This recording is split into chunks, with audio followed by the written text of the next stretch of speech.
Hi everyone, it is Kayleigh here, and today I will be sharing with you some tips that I've learned since starting my own webcomic, and also some tips I've gathered from friends, other content creators, and so on. Right now I am working on my comic, Connection Terminated. It is a Five Nights at Freddy's inspired comic, but it focuses heavily on the owners of the franchise and their backstory and twisted feelings for each other, so, you know, if you want to check it out, then the link is in the description. And that is what I am drawing in the background of this video. So let's start with the tips. Tip number one is make a loose skeleton of your story. Don't write the script in full detail, or you have no wiggle room if you get inspired one day and you want to tweak the plot slightly. Once you get to the episode, I then recommend writing that part of the script in as much detail as you need. However, don't write it like a novel. Add things such as where the lighting will be, what hues will be most prominent in the scene, what camera angles you'll be using, and so on. Unless you're going to publish the script as a book in itself, I feel that writing in depth may just make your process longer than it needs to be. So yeah, having the script kind of loosely written out so you know where it's going to start, where the middle will be, like what is the tense moment, what is the part where your viewer is going to be like, oh my gosh, how are they going to fix this? And then, you know, the conclusion and how everything's wrapped up. Like, make sure you have that planned out before you ever put your pen to paper or, you know, to your drawing tablet. Make sure you have that figured out. And then you can do kind of like a loose script of, I really want to draw this scene, I really want this scene to happen. Like, you need to plan out, but give yourself wiggle room, because you may watch a TV show and you're like, I'm going to add that to my my story, and if you have a set script like I do, you won't be able to add it. So definitely, you know, give yourself some room to add in some stuff. Luckily, I have managed to slot in a few things. Yeah, but don't make the same mistake as me. Give yourself some room. Tip number two is to make a super rough sketch of your episode on the Webtoon canvas size. Originally, I was sketching and drawing my comic as if it were pages in a published comic book, which is great if that is your main goal, but when posting to Webtoon, the flow of the page just wasn't there, because I had basically done every 2 panels of my comic on separate pages.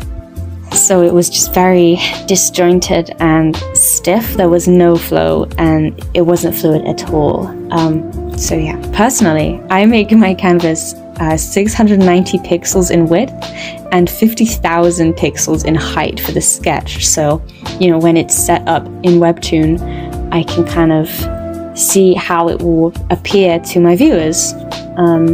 Obviously, you can draw the whole comic on this page, but I find that it gets a bit confusing, so I take the panel that I'm working on, so the sketch, like super rough sketch that I've made on that really large canvas, so I take the one panel that I'm working on and I paste it into a different canvas, so one by itself, and I work on it there. After it's all been finalized and rendered, I then paste it back onto the Webtoon canvas and I slot it into place. It just makes it a lot easier to figure out exactly how you're going to lay out your comic. Tip number 3 is, once you finish your rough sketches, go through and mark each panel that you want to emphasize. I add a squiggle to panels that you just glance at, and a heart on panels that I want to catch the reader's eye. So I just go through and I do a little squiggle and a heart, and like when I choose a sketch that I want to, you know, be the main focus of that page. These are the panels that you're going to shade, render, and work the hardest on. The panels with the squiggles aren't as important as, you know, just try your best not to worry too much or spend too much time on them. I recommend having at least the first 2 to 3 panels of that episode to be emphasized, to make your audience want to read further on. But try not to add more than 10 emphasized pictures, but that does really depend on the length of your episode. But this is a huge time saver, because I was adding details to every single panel, and it was just way too much, way too stressful, and just kind of unrealistic, especially as you know, as a reader, you just kind of brush past it. So you don't want to watch, as a reader, you don't want to watch a comic artist run out of steam throughout the series. You'd rather watch consistent effort. but you know, evenly placed and distributed. Tip number 4 is to draw your boxes, you know, around your panels and speech bubbles straight after the rough sketch. Like, do not leave this as the last step because you will be so upset with yourself. I just trust me on this. You need to know where your image starts and finishes and where the text will be. You don't want to have to cram your text somewhere in the drawing or cover up a part of the drawing that you worked really hard on. So remembering where your speech bubbles are can help you make your panel less cluttered, so you're not just kind of like throwing in a speech bubble where it could fit. And also it ensures that you don't spend way too long worrying about, you know, what will just be covered up anyway. So yeah, I really recommend either just plotting them out or just making the whole speech bubble. Tip number 5 is to skip the cleanup sketch phase. Just pick it up, scrunch it up, and throw it in the bin. You do not need that phase, in my opinion. It's just unnecessary. I used to do the rough sketch, so like the really funny stickmen kind of sketch, you know those, we'll do those. And then I would do the cleanup sketch. So it would basically be what the line art would look like, just really messy. And then I do the line art. Skipping the cleanup sketch did mean that I was put on the spot more with the line art, since I wasn't just mindlessly tracing over my own drawing. I was doing both of these steps at the same time. For me, it actually took a lot of pressure off the line art phase, since I didn't have a sketch to compare it to. And we all know that line art never looks as good as the sketch. Even though the sketch is insanely messy, it just looks so much better. It always is the case. Okay, so for tip 6, I really strongly recommend reusing overlays and gradients that you've used for previous panels. This will make sure that it's a lot more coherent, and it will save you so much time instead of trying to find the same gradient over and over and over again.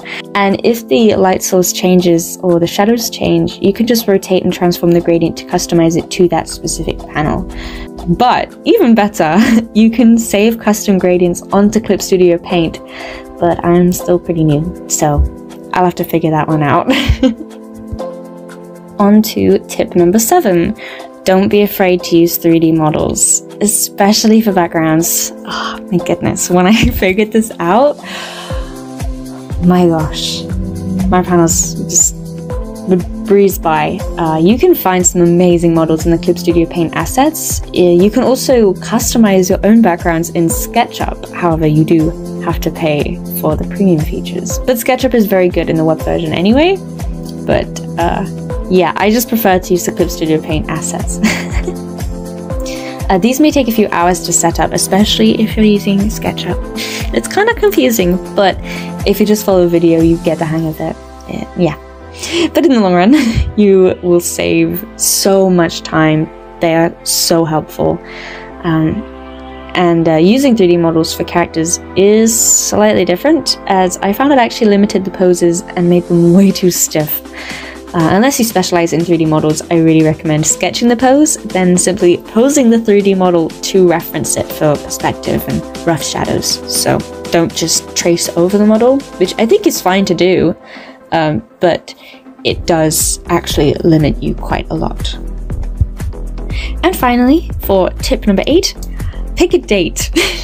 Oh god, that rhymed. Anyway, personally, I can only produce an episode I'm proud of once a month. So I count up every panel I have, divide it by 2, and see if I can have all these panels done within the days I have left until the release date. So this episode has 52 panels, the one I'm doing right now. So if I divide that by 2, I get 26, and there are 31 days in August, which is the month right now.